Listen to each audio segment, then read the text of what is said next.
Hi, my name is Phil Jump. I'm the Regional Minister for Baptists in North Wales and North West England. Some years ago, I was sent this Christmas card, and I was really struck by the image that was on it, which is why I've kept it.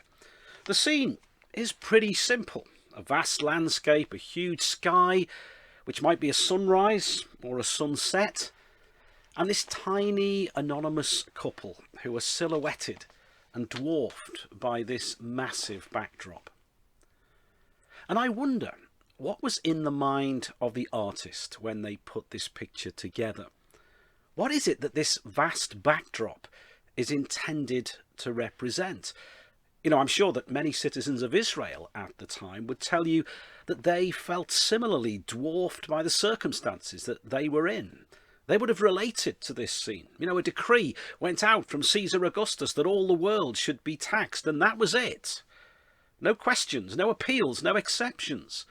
You were parcelled off to the city of your family heritage, and you were forced to sign up and pay.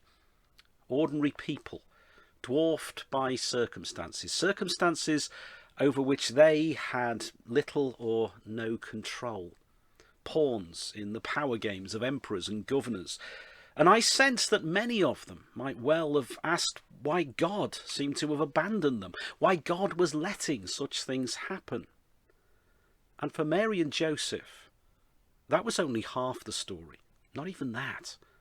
Because we know, of course, that Mary was in the late stages of pregnancy, a pregnancy that was also something of an unexpected disruption to her life. And we also know that Mary and Joseph were alone when Jesus was born. Alone because innkeepers had no place for them and their family had no time for them. Let's face it, Joseph was of the house and line of David, and so that means that his brothers and his cousins and his aunts and uncles were too.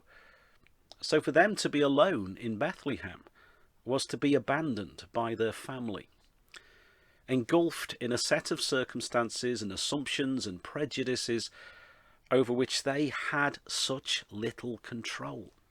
Circumstances as vast as the landscape through which they were travelling.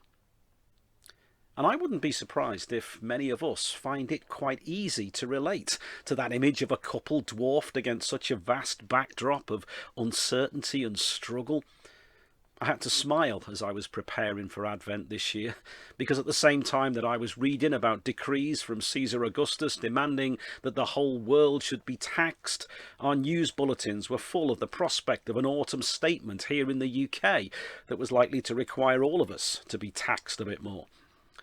And that phrase, cost of living crisis, has become a constant refrain in our lives, a refrain that will represent for many of us some very real concerns about how we afford to heat our homes and pay our bills and feed our families. And all of this, of course, comes against a backdrop of a war in Ukraine, industrial unrest in just about every service that we rely on, and that comes hot on the heels of a pandemic that caused us such huge disruption and worry and heartache.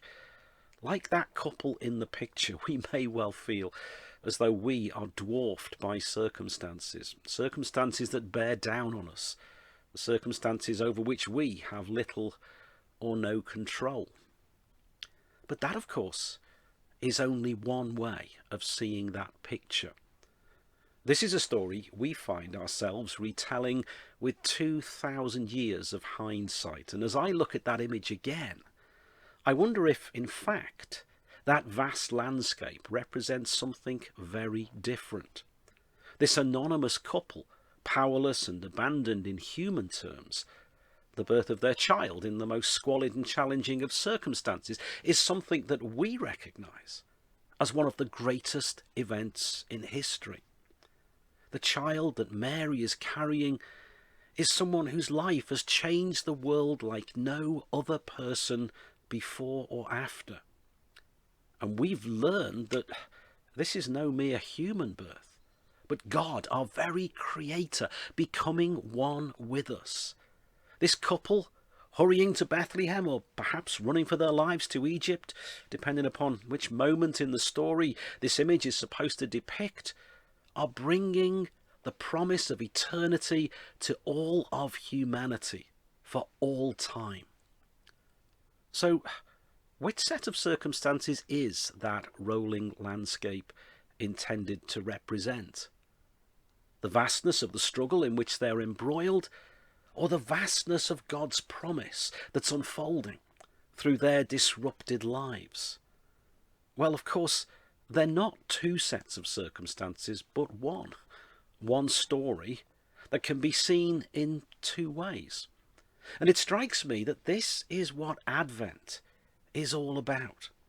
It's recognizing that God can be at work, God can be with us, God can be accomplishing the greatest of good even when we struggle to see anything but challenge and uncertainty in the landscape. And that's why Advent is the season of hope. Not because God has somehow promised to remove us from all the strains and the struggles that life throws at us, but because we have learned that even in their midst, or sometimes through the very things that we find most troubling, God's purposes are being worked out. So, whatever Christmas entails for you this year, whatever hopes or fears you may be harbouring, this timeless story is one from which we can always draw hope. Hope because God's promise can never be taken from us and God's purposes can never be thwarted, even by the most alarming and difficult of human circumstances.